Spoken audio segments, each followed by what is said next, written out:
ये स्वास्थ्य complete state का सब्जेक्ट है, कंप्लीट स्टेट का सब्जेक्ट है। केंद्र सरकार उसको मदद करती है। आज राज्य सरकार, यहां क्या चर्चा हुई कि फोटो यदि आपका छपता है, ये अमोल जी ने कहा, एनसीपी की नेता ने कहा कि फोटो यदि छपता है तो डेथ सर्टिफिकेट के बारे में भी जानकारी होनी चाहिए। डेथ सर्टिफिकेट और बर्थ सर्टिफिकेट ये पूरी दुनिया जानती है, पूरा देश जानता है सर कि वो स्टेट का काम है, वो म्युनिसिपल कॉर्पोरेशन का काम है, पंचायत का काम है। क्या स्टेट का काम भी मोदी जी ही करेंगे? पंचायत का काम भी मोदी जी ही करेंगे? किस तरह की चर्चा आप कर रहे हो? आपको यदि ऑक्सीजन की कमी से कोई लोग नहीं मरे, यदि इस तरह का स्टेटमेंट आ रहा है, तो क्या वेस्ट बंगाल में हमारी सरकार है, उड़ीसा में हमारी सरकार है, तमिलनाडु में हमारी सरकार है, आंध्रा में हमारी सरकार है, महाराष्ट्र में हमारी सरकार है, तेलंगाना में हमारी सरकार है, केरल में हमारी सरकार है? आप अपनी सरकार का डाटा केंद्र को देने को तैयार नहीं होते हो। आप कहते हो कि ऑक्सीजन से कोई मौत नहीं हुआ, आप कहते हो कि हम आप डेथ सर्टिफिकेट नहीं देंगे, कोरोना से डेथ नहीं हुई, और आप उसके बाद कहते हो कि आपने कंपनसेशन क्यों नहीं दिया। मैं केवल यह कह रहा हूं कि केवल डिबेट के लिए डिबेट करने का कोई फायदा नहीं है। आज जो मैं कहना चाहता हूं कि जब यह कोरोना की लड़ाई स्टार्ट हुई और माननीय प्रधानमंत्री जी ने जब इसको नेतृत्व करना स्टार्ट किया, तो जितना मीटिंग उन्होंने किया होगा मुख्यमंत्री के साथ, मंत्री के साथ, अधिकारियों के साथ, मुझे तो याद नहीं है कि पिछले 50-60 साल में किसी प्रधानमंत्री ने किसी विषय पर इतनी मीटिंग की हो। और जब मीटिंग करते हैं तो मैं आपको बताऊं कि मेरे झारखंड के मुख्यमंत्री हेमंत सोरेन कहते हैं कि उन्होंने अपने मन की बात कही थी, हमारे तो दिल की बात ही नहीं सुनी। क्या इस तरह का जो है मुख्यमंत्री और प्रधानमंत्री का संबंध हो सकता है? लेकिन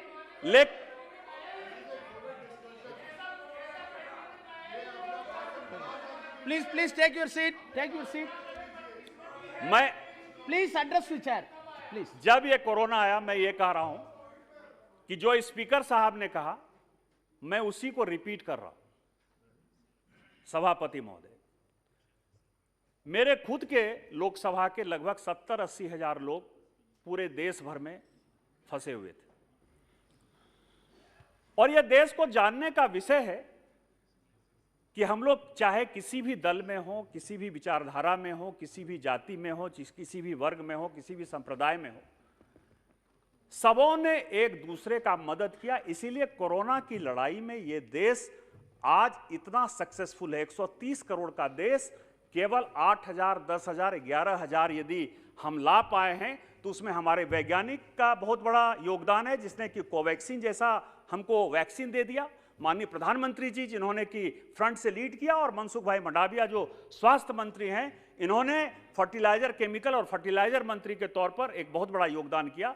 उसके साथ साथ जो राज्य सरकारें थी और जो सांसद थे, जैसे मैं, यदि इस सदन में 543 लोग हैं, कई एक लोगों का मैं नाम लेना चाहूंगा कि जिन्होंने मुझे व्यक्तिगत तौर पर मेरे क्षेत्र के लोगों को मदद की, और शायद मैं उस ऋण को नहीं चुका पाऊंगा। यहां सुप्रिया सूले जी बैठी हुई हैं, डीएमके की कनी मोजी जी हैं, मैं नागेश्वर राव जो है वाईएसआर पार्टी के हैं, कैप्टन अमरिंदर सिंह अब पंजाब के मुख्यमंत्री नहीं है, अशोक गहलोत जी अभी भी राजस्थान के मुख्यमंत्री हैं। कोई ऐसा प्रदेश, कोई ऐसा राज्य नहीं था, चाहे मनोहर लाल खट्टर जी हों, चाहे शिवराज सिंह चौहान जी हों, चाहे बहन सुश्री ममता बनर्जी जी हों, कोई ऐसा राज्य नहीं था जिन्होंने कि हमने उनसे मतलब असदुद्दीन अवैसी साहब यहां बैठे हुए, ये मेरा कुछ लोग जो है इतना भूखा था कि वो लगता था कि आधा घंटा 1 घंटा में जो है वो मर जाएगा। मैंने ओवैसी साहब को जो है ट्वीट किया, ऐसा भी नहीं कि फोन किया, आधे घंटे के अंदर खाना पहुंच गया। इसीलिए मैं कह रहा हूं कि हम सांसदों ने एक दूसरे को मिलकर जो काम किया, जो सहयोग किया, वो देश को जानने का सवाल था कि राजनीति अपने जगह थी, लेकिन लोगों का जान बचाने के लिए हम सभी एक साथ थे, और उसी तरह का डिबेट इस पार्लियामेंट में होना चाहिए था। दूसरा सवाल यह है कि आखिर आगे इसका होगा क्या, करना क्या है। करना यह नहीं है कि हम एक दूसरे के ऊपर ब्लेम करें। आज वैक्सीन की कोई कमी नहीं है। यदि वैक्सीन की कमी नहीं है, तो हम जो ब्लेम कर रहे हैं कि ये फर्स्ट डोज नहीं गया, सेकंड डोज नहीं गया, उसने नहीं लिया, 63% हो गया, 62% हो गया, क्या एक राजनीतिक दल के कार्यकर्ता के नाते, सांसद होने के नाते, क्या यह हमारा दायित्व नहीं है कि हम सभी अपने पॉलिटिकल पार्टी को एक्टिवेट करें? अपने कार्यकर्ता को जैसे चुनाव में एक्टिवेट करते हैं, वैसे ही घर घर जाकर एक एक कार्यकर्ता यदि एक एक आदमी को वैक्सीन लगाने का काम करेगा, उसको अवेयर करेगा, तो क्या यह काम नहीं है? क्या यह चर्चा नहीं होना चाहिए था कि हम सारा पॉलिटिकल पार्टी मिलकर यह रिजोल्यूशन लेते हैं कि आज से दल पार्टी कोरोना के मामले में हम सब एक साथ हैं और सब है, देश खड़ा है। यदि केंद्र सरकार, राज्य सरकार, सारी पॉलिटिकल पार्टी साथ खड़ी नहीं होती तो यह काम नहीं होता। तो क्या उनको वैक्सीन नहीं देना है? जो कोरोना से जो लोग मर गए हैं उनको कंपनसेशन तो एक अलग विषय है, लेकिन उनके बच्चे हैं, उनके बच्चे जो मान लीजिए कि वो गरीब हैं, उनकी शादी नहीं हो रहा, उनका विवाह नहीं हो रहा है, उनका पढ़ाई नहीं है, उनका लिखाई नहीं है, उनकी नौकरी नहीं है, तो क्या हमारा ये फर्ज नहीं है कि हम एक रिजोल्यूशन ले लें कि हम सब मिलकर जो है ये काम करेंगे? क्या ये काम नहीं है? दूसरा सवाल यह है कि क्या सरकार को हम ये मजबूर नहीं करें? आप रोजगार की बात करते हैं, पूरी दुनिया में रोजगार खत्म है। मैं आपको बताऊं कि मैं अभी अमेरिका होकर आया, न्यूयॉर्क जैसे शहर में कोई ऐसा, मैं ऑन रिकॉर्ड ये बात कह रहा हूं कि कोई ऐसी गली नहीं है, कोई ऐसा लेन नहीं है जो कि बिक्री पर नहीं है, जो कि खाली नहीं है। रोजगार केवल हमारा ही नहीं छीना है, रोजगार पूरी दुनिया का छीना है। और हम तो काफी खुशनसीब हैं कि जीडीपी कम से कम 8%, 9% से लेके किसी क्वार्टर में, पिछले क्वार्टर में वो 20% तक था। आज आईटी का जो है प्रोफेशनल नहीं मिलता है, आईटी की नौकरी जो है, कई एक लोग मुझे कहे कि आईटी का कोई कैंडिडेट नहीं मिल पा रहा है। तो हमने तो काफी काम किया और इसके लिए भी माननीय प्रधानमंत्री जी को और माननीय निर्मला सीतारामन जी को हम लोगों को धन्यवाद देना चाहिए। लेकिन जो नरेगा जैसी योजनाएं, फूड सिक्योरिटी एक्ट में तो माननीय प्रधानमंत्री जी मान लीजिए कि मार्च तक में कई एक लोग चर्चा कर चुके हैं, मैं चर्चा में नहीं जाना चाहता, कि हम जो है फ्री फंड में लोगों को, मतलब फ्री फंड नहीं, मतलब उनका जो होना चाहिए, चूंकि कोरोना का इतना बड़ा काम चल रहा है, मतलब इतनी बड़ी कठिनाई चल रही है, उसमें केंद्र सरकार ने एक बड़ा फैसला लिया माननीय प्रधानमंत्री जी के नेतृत्व में कि हम जितना पैसा लगेगा देंगे, लेकिन किसी को भूखे नहीं मरने देंगे। लेकिन जो माइग्रेंट वर्कर चले गए, जो रोजगार का सवाल है, तो क्या हम रूजवेल्ट की थ्योरी, रूजवेल्ट ट्री थ्योरी एक बहुत अच्छा यूसीसी चलाया 1933 में, जब अमेरिका में काफी बड़ा डिप्रेशन आ गया, और डिप्रेशन आने के बाद जो वर्कर थे उनको कोई काम नहीं मिल रहा था, तो आप जो मनरेगा जैसी योजनाएं चला रहे हैं और जिसमें कि 70,000 करोड़ से लेके 1 लाख करोड़ तक भारत सरकार लगातार पैसा दे रही है, तो क्या हम उसका उपयोग एक बड़े इंफ्रास्ट्रक्चर के लिए नहीं कर सकते हैं? क्या पार्क नहीं बना सकते हैं? क्या ट्री का प्लांटेशन नहीं कर सकते हैं? क्योंकि इस कोरोना में समझ में आया कि अपनी प्रकृति को बचाना सबसे ज्यादा जरूरी है, अपनी इम्यूनिटी को डेवलप करना सबसे ज्यादा जरूरी है। क्या हम सभी मिलकर आज ये नहीं ले सकते हैं, वचन नहीं ले सकते हैं? और सारी पॉलिटिकल पार्टी को खड़ा होना चाहिए कि नरेगा का काम जितना था 12 साल 14 साल में हो गया।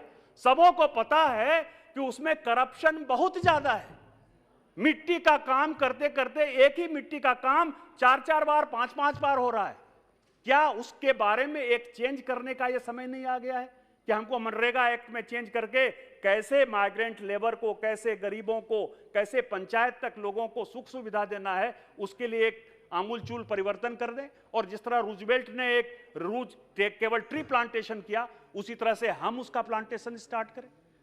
तीसरा है कि एमएसएमई सेक्टर में राज्य और केंद्र का, बस 2 मिनट में मैं खत्म करूंगा सर, राज्य और केंद्र का जो सहयोग है, संबंध है, उनसे बात करना चाहिए कि जिस तरह से ये पेट्रोल और डीजल में राज्य जो है ज्यादा पैसा लेता है और किसी तरह वो जीएसटी में नहीं आता है, तो क्या आज समय नहीं आ गया है कि यदि हमको महंगाई कम करना है, इन्फ्लेशन कम करना है, लोगों को यदि सुविधा देना है, तो क्या सारे पॉलिटिकल पार्टी का रिप्रेजेंटेशन यहां है? और कोर्ट लगातार कह रही है, कोर्ट हस्तक्षेप कर रही है, जनता मर रही है, केंद्र कम पैसा ले रहा है और राज्य सरकारें ज्यादा पैसा ले रही हैं, तो क्या यह समय नहीं आया गया है कि पेट्रोल और डीजल का जो है उसको जीएसटी के अंदर ले आएं और जिससे कि हम महंगाई कंट्रोल कर पाएं, आम जनता को हम राहत दे पाएं?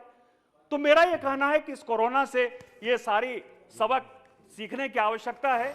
मैं इतना ही कहूंगा सर कि माननीय प्रधानमंत्री जी के नेतृत्व में जो काम हुआ है, इस टीवी डिबेट, इसको डिबेट को, संसद की डिबेट को जो है अपना ऊपर उठाना चाहिए। मैं सभी पॉलिटिकल पार्टी का जो है धन्यवाद देना चाहता हूं कि सभी कोरोना की लड़ाई में साथ थे, और इसीलिए मेरा कहना है कि गीता के 18वें अध्याय में जो भगवान कृष्ण ने अर्जुन को बताया कि सर्वधर्मानि परित्यज्य मामेकं शरणं व्रज अहं त्वां सर्व पापेभ्यो मोक्षयिष्यामि मा शुचः, पूरे देश को, पूरे पार्लियामेंट को एक साथ इकट्ठा होना चाहिए और इस कोरोना की लड़ाई में प्रधानमंत्री जी का हाथ मजबूत करना चाहिए। इन्हीं शब्दों के साथ जय हिंद, जय भारत।